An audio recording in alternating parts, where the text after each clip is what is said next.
जय हिंद बच्चों। हम लोग अभी पिछले दो वीडियो में धार्मिक इतिहास, धर्म सुधार आंदोलन के बारे में चर्चा कर रहे थे। तो आपके मन में एक प्रश्न उठा होगा या उठ रहा होगा कि जो भक्ति आंदोलन हुआ या जो धार्मिक आंदोलन हुआ उसकी विशेषता क्या थी। धर्म सुधार आंदोलन की विशेषता क्या थी? तो धर्म सुधार आंदोलन की विशेषता थी कि इसमें एकेश्वरवाद पर बल दिया गया। एकेश्वरवाद मतलब ईश्वर एक है, इस बात को प्रमाणित करने का संतों ने प्रयास किया। दूसरी बात, कर्मकांड और आडंबर। कर्मकांड मतलब पोंगापंथी, धर्म में जो कट्टरता थी। आडंबर मतलब दिखावा,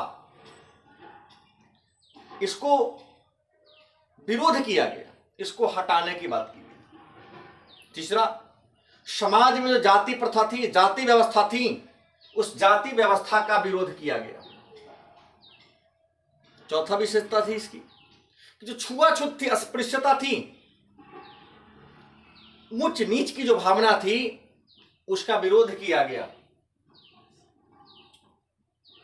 और सामाजिक कुरीतियां, समाज में जो कुछ बुराइयां थी, चाहे वो लैंगिक असमानता वाली बुराई हो, जातिगत असमानता हो, इन सारे असमानताओं का विरोध किया गया। और सबसे ज्यादा चरित्र की शुद्धता पर बल दिया गया।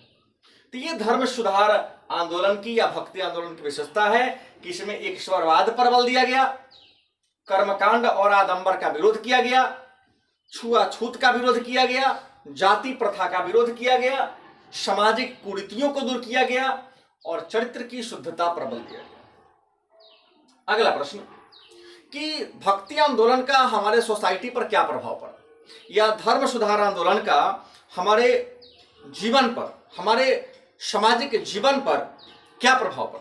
तो धर्म सुधार आंदोलन का हमारे जीवन पर बड़ा ही महत्वपूर्ण प्रभाव पड़ा, क्योंकि धर्म सुधार आंदोलन के कारण स्थानीय भाषा में, प्रांतीय भाषा में, क्षेत्रीय भाषा में भजन और गीतों का संकलन होने लगा। दूसरी बात, जनता में सहिष्णुता और भाईचारा, लोगों में यही प्रेम भाईचारा की भावना घट गई थी, तो प्रेम और भाईचारा की भावना का विकास हुआ। तीसरा, हिंदू और मुस्लिम में जो मतभिन्नता पैदा हो गई थी, वही हिंदू और मुसलमान में एकता को बल मिला। समाज में जो अंधविश्वास थे, समाज में जो कुरीतियां थी, अंधविश्वास थे, उसको समाप्त किया गया। दूसरी, हिंदुओं के आत्मबल में वृद्धि हुई, क्योंकि हिंदू धर्म के अंदर बहुत ज्यादा जातिगत असमानताएं थी, लैंगिक असमानताएं थी। चूंकि धर्म सुधार आंदोलन या भक्ति आंदोलन में सबका विरोध किया गया, इसलिए हिंदू धर्म में हिंदुओं के बीच जिनकी स्थिति थोड़ी दयनीय थी, उनमें आत्मबल का विकास हुआ। उसके बाद संकीर्ण मानसिकता, जो छोटी मानसिकता थी, नीच सोच वाले जो लोग थे, उनका अंत हो गया और हिंदू और मुसलमानों के सामंजस्य से एक नई संस्कृति का विकास हुआ, जिसे इंडो इस्लामिक संस्कृति के नाम से जानते हैं। आज हम भक्ति आंदोलन के दूसरे कड़ी इस्लाम धर्म की ओर प्रवेश करते हैं। इस्लाम धर्म जिसकी स्थापना पैगंबर हजरत मोहम्मद साहब ने किया था, उनका जन्म 570 ईस्वी में मक्का में बद्दू जनजाति के कुरैशी कबीला में हुआ था। उन्हीं के द्वारा एक इस्लाम धर्म की स्थापना की गई। 632 ईस्वी में उनकी मृत्यु हो जाती है और उनके मृत्यु के बाद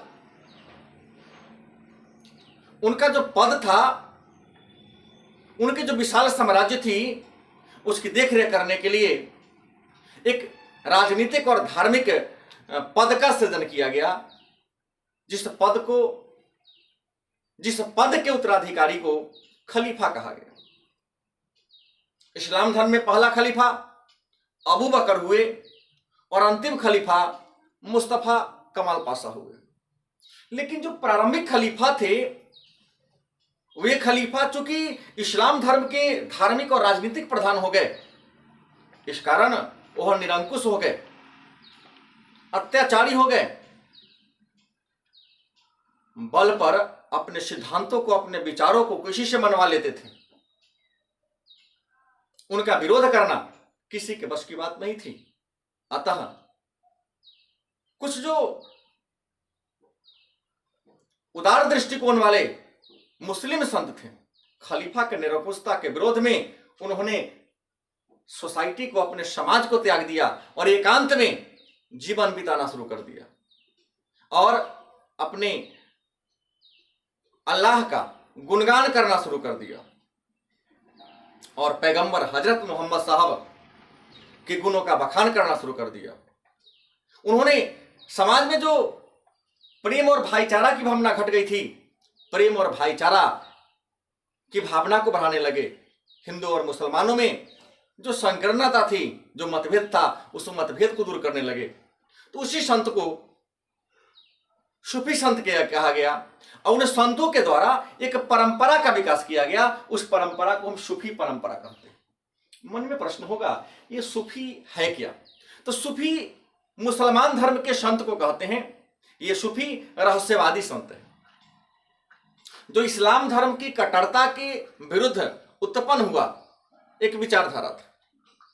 सूफी संत के बारे में दो विचारधाराएं हैं। पहला विचारधारा यह कहता है कि अरब क्षेत्र में ऊनी और खुरदरे वस्त्र धारण करने वाले संत को सूफी कहा जाता है। और दूसरा विचारधारा कहता है कि मदीना में मोहम्मद साहब ने जिस मस्जिद का निर्माण कराया था, उसी मस्जिद के इर्द गिर्द मुसलमान धर्म के जिन संतों ने अपना आश्रय बना लिया और अपने अल्लाह का गुणगान करने लगा, उसी संत को सूफी संत कहा गया। ऐसे भारत में इस्लाम धर्म का आगमन 712 ईस्वी में अरबों का सिंध पर आक्रमण के साथ मोहम्मद बिन कासिम के नेतृत्व में हुआ था। सूफीवाद का विकास खलीफा के निरंकुशता के विरुद्ध हुआ था। सूफी रहस्यवादी संत थे। ये सूफी संत धीरे धीरे इनकी संख्या बढ़ने लगी और आगे चलकर 12वीं और 13वीं सदी में सूफी संत 12 समूह, सिलसिला मतलब हो गया समूह। 12वीं 13वीं सदी में सूफी संत 12 सिलसिला समूह में क्या हो गया? बट गया और अलग अलग बटकर रहने लगा और अपने तरीके से धर्म की व्याख्या करना शुरू कर दिया। सूफी संत जहां पर निवास करते थे उस स्थान को खानकाह कहा जाता था और खानकाह में रहने वाले जो सूफी संत थे, खानकाह में निवास करने वाले जो सूफी संत थे वह दो प्रकार के थे। पहला थे मुकीम, दूसरा थे मुस्फिरीन। मन में प्रश्न होगा कि मुकीम किसे कहते हैं? तो वह सूफी संत जो अपने खानकाह में अस्थायी रूप से निवास करते थे, उन्हें किसी चीज की जरूरत होती थी फिर भी वह अपने आश्रम से बाहर नहीं जाते थे, खानकाह में ही रहते थे। तो खानकाह में अस्थायी रूप से निवास करने वाले सूफी संत को मुकीम कहा गया। दूसरा वह संत था जो भ्रमण करते रहते, घूमते रहते थे, आज यहां कल वहां। तो वैसे सूफी संत को मुस्फिरीन कहा गया। सूफी संत 12 सिलसिला में बटा था और इस 12 सिलसिला में जितने भी संत रहते थे वह संत दो विचारधारा के सब मानने वाले थे। मतलब सिलसिला के संत दो विचारधारा वाले थे। पहला था बाशरा, दूसरा था बेशरा। सूफी सिलसिला के जो संत थे, खानकाह के संत दो प्रकार के थे, मुकीम और मुस्फिरीन। मुकीम अस्थायी रहते थे, मुस्फिरीन भ्रमण करते थे। लेकिन सिलसिला मतलब सूफी संतों का समूह विचारधारा के आधार पर दो वर्गों में बटे थे। पहला का नाम था बाशरा, दूसरा था वेशरा। वाशरा किसे कहते हैं? तो वे सूफी संत जो इस्लाम धर्म के कानून को बड़ी कट्टरता से, बड़ी कड़ाई से पालन करते थे। तो इस्लाम धर्म के विधान को, कानून को कड़ाई से पालन करने वाले संत को बासारा कहा गया। और कुछ वैसे भी संत थे जो इस्लाम धर्म के विधान में नहीं बंधे हुए थे, मन होता तो मानता, अगर उनको लगता कि नहीं ये धर्म पाखंड है, उसको नहीं मानता, तो उसे कहा गया बेसारा। और सूफीवाद का विकास ईरान में हुआ था।